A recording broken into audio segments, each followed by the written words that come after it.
Welcome to CPAC Now, America Uncanceled. I'm Mercedes Schlapp, and joining me is someone who I follow very closely on X. He understands American crazy politics. Simon Atiba, Chief White House Correspondent for Today News Africa. Simon, thank you for joining me. Thank you for having me, Mercedes. Thank you. Well, I want to get started with this clip from CNN on literally the meltdown of this journalist after they see these very interesting polls, Trump holding a massive lead over Biden in battleground states. This a New York Times poll. Let's take a look. Look, these Sunbelt battleground states, frankly, for the Joe Biden campaign, these numbers are an absolute disaster. The smallest lead is in Arizona for Donald Trump. He's up 6. Look at this, 9 in Georgia, 13 in Nevada. My goodness gracious, my God. That is a huge lead. No Democrat has lost that state since John Kerry lost it back in 2004. How about these Great Lake battleground states? This is something that the Joe Biden campaign can work with. Look, Pennsylvania, Donald Trump up 3, but that's well within the margin of error. Wisconsin, Donald Trump up 1, well within the margin of error. And actually, a Joe Biden lead well within the margin of error, up a point here. This they can work with the Joe Biden campaign. This, the Donald Trump campaign, absolutely loves, and it looks like a lot of the other polling on the Sunbelt battleground. I mean, this senior data reporter, Harry, I think Enton is his name. Simon, he's like having a meltdown because Trump is doing so well. What do you think is happening with the media establishment right now? So he's not the only one, because for almost 2 or 3 years, they've been feeding their audience with lies. They kept telling them, Trump is a criminal, he's going to be indicted. And so Trump was indicted 1, 2, 3, 4 times, and nothing has changed. And we realize is actually his poll numbers are going up, his support is growing. And you just saw the rally that he had in New Jersey, where you had tens of thousands of people in attendance. And so there's a big meltdown in Washington, D.C., and some people are resigning from the White House already, the Biden White House, because they realize that they don't know if Biden will be there next year. So they need to find a new job before it's too late. Well, you make me nervous when you say Biden's something could happen to Biden, because guess who's next in line? Kamala. That could be even worse.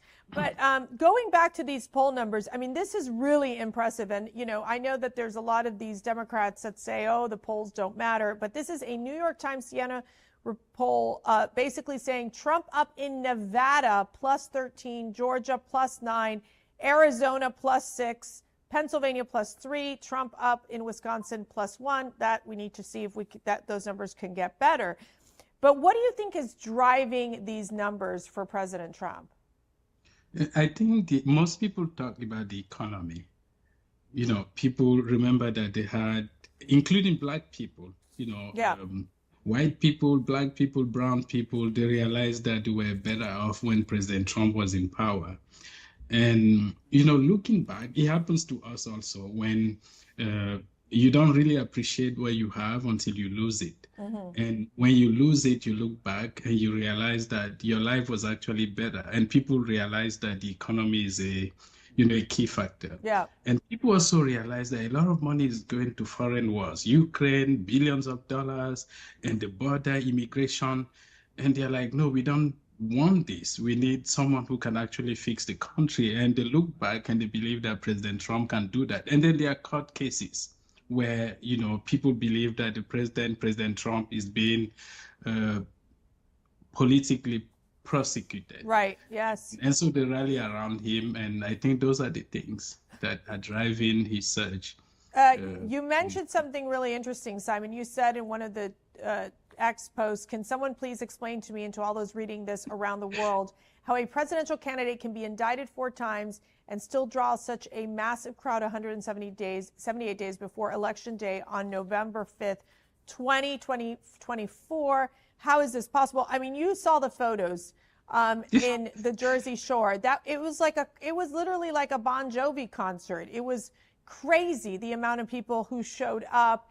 Are these people, can we make, I think one of the biggest concerns I think any of these the Republican Party has is, can you make sure that these people come out and then vote?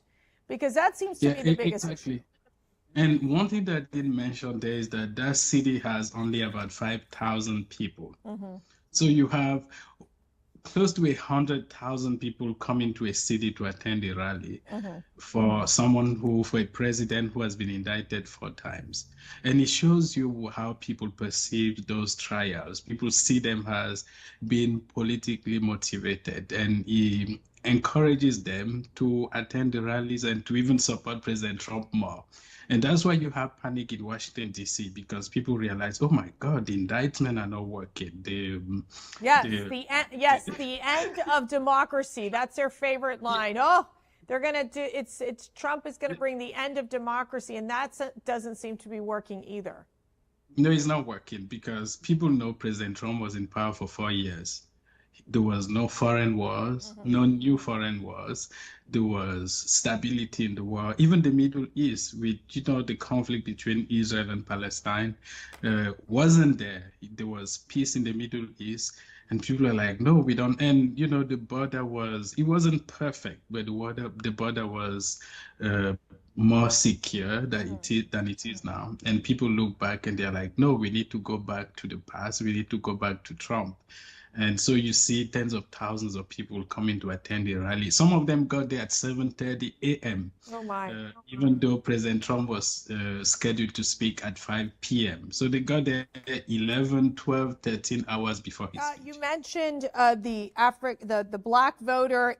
In one of the latest polls, it shows that blacks supporting Donald Trump 23%. Which is significant because Republicans have never done that good towards that. And the other group being the Hispanics, you're talking about 42% supporting Trump, Biden at 45%.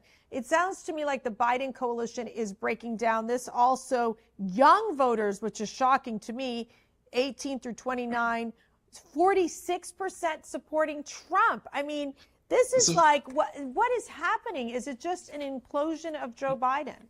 No, so I won't say the Biden coalition is falling down. You say that the Trump coalition is expanding. I like that.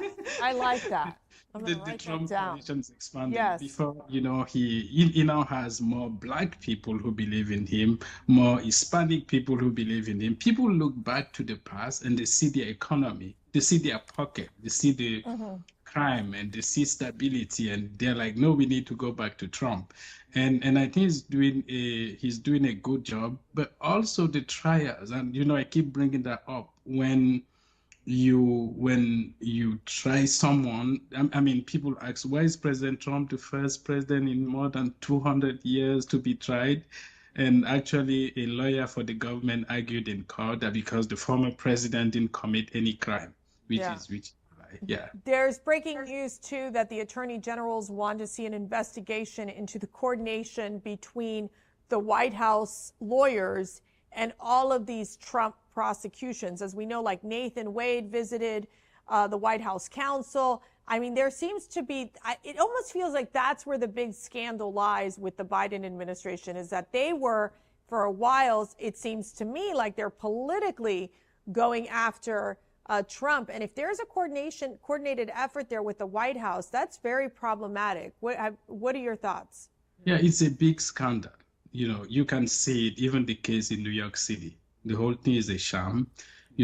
When 2006 and Trump, became president in 2016, he left office in 2020. And then you bring back the case when he's leading in the polls, when he's almost close to becoming president again, you begin to try him in New York City, in Georgia, in everywhere, and people see it. And that cannot be done without a coordination from the White House and the left. And that's why you may disagree with President Trump, you may disagree with some of his posts, maybe the language in the post, but he's been right 99% of the time when it comes to, the attacks from the left and who is behind those trials, who is behind what he calls the Biden trials. Let me ask you this, because obviously you've had your run-ins, to say the least, with the White House, especially with Karine Jeanpierre. What happened there, and why have they been just so anti-Simon? Like, why were they going after? I remember I was tracking this and I couldn't believe that you had basically been almost like excommunicated from the press briefing room. What's happening there?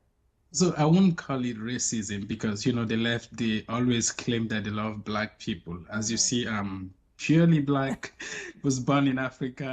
I have no brown or white blood in me. And they discriminated against me. They were almost racist toward me. They didn't want me to do my job. By doing my job, by asking the question that the American people and the American allies, including those in Africa, really wanted me to ask, they discriminated against me. They made sure I was kicked off the White House Correspondents Association. They also changed the rules in the White House for me to go to the Supreme Court first to get a credential from the Supreme Court before I could renew my White House press pass. Yeah. So right now they kept me outside. When I go to the White House, I need to apply daily. Yes. And they keep me outside and they watch me from inside. And someone had to take. Did they tell you why? What was the reason? No, they didn't really say. They changed the rules, so they wanted to exclude me, and they were able to kick off more than 400 people because of me. And I sued them, so we are on appeal, and our case is coming up this end of this month, early first week or second week of next month. When you have covered the White House, Simon, what's your sense about Karine Jeanpierre? She's just, I know there's been talks within the White House, there's been whispers that she may need to be moved out. What's your sense as she has been? She's not very competent. She's not very competent. She doesn't, you've been in communication. Right. You need to improvise and you can't just keep reading, your binder. And through your notes. And that's what she does. She reads through the notes. If she doesn't have the question in advance, she can't really provide any meaningful answer. And people can see it. The American people can see that, she represents absolute incompetence. And that's why she didn't like when I challenged the person who was there before her, Jen Psaki. And it's a completely different communication team from when you were there. And you can see the difference. Everything has collapsed. People really attend press briefing just to be there. They don't gain anything. They don't gain any meaningful answers to questions that they ask her.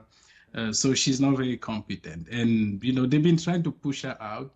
They wanted John Kirby to replace her, but it's a bad look because she's black, she's gay, she's, she has, they say she checks all the boxes, and they asked her to leave. They offered her to leave, but she doesn't. She rejected it.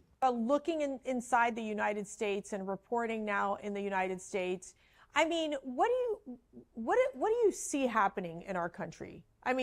Is there just this major concern that you're going to see kind of this, communism or the left is just taking over? What's your advice to Americans as, you're coming from a different country looking in? So the U.S. is still, to me, the greatest country in the world. You see beautiful places, and including, to me, the most important is the First Amendment. In many countries around the world, people don't have the right to speak, to protest, to do things that people can do in the U.S. And one of the countries that used to be like the U.S. was Athens. In Greece, many thousand, almost more than 2,000 years ago. And they were also a great country or empire. So the U.S. is still great, but I believe that the First Amendment has to be protected. Yeah. Because if we don't have access, if we don't have the First Amendment right, if we can't speak in the U.S., no one will be able to speak around the world. As you know, everyone looks up to the U.S. everywhere in, politics. There are people who watch you more in Africa than people in the U.S. I'm sure they will see you maybe online, because it's still beautiful, that place where people have freedom, enjoy liberties. But if we lose those things, if we lose the rule of law, when they see a former president being tried, like Trump, then you become like those countries where you have dictatorship. And no one wants that. I want the U.S. to remain that shiny country, that beautiful country where you have freedom and the rule of law is being respected, not what I'm seeing now. You know, I think that's such an important message because I do think it's so easy to take for granted our constitutional rights. And really, you're right. America is the most incredible country in the globe, and we have to stay strong. Simon Atiba, where can people find you? I follow you every day, so I sometimes get a lot of my news from what you're doing. So, so I know you're effective in making sure that you're delivering the right news. Where can people find you? People can find me on X at Simon Ateba, Ateba, or, just go to todaynewsafrica.com. Wonderful. Simon, thank you so much for joining me, Chief White House Correspondent for Today News Africa. And I got to say, someone who really knows how to break the news. So thanks so much for joining me. Thank you, Mercedes. Thanks for having me. And thank you all for watching CPAC Now, America Uncanceled. Make sure you stay connected to us. And there's always a lot of breaking news happening here as well at cpac.org. Thanks so much, and God bless.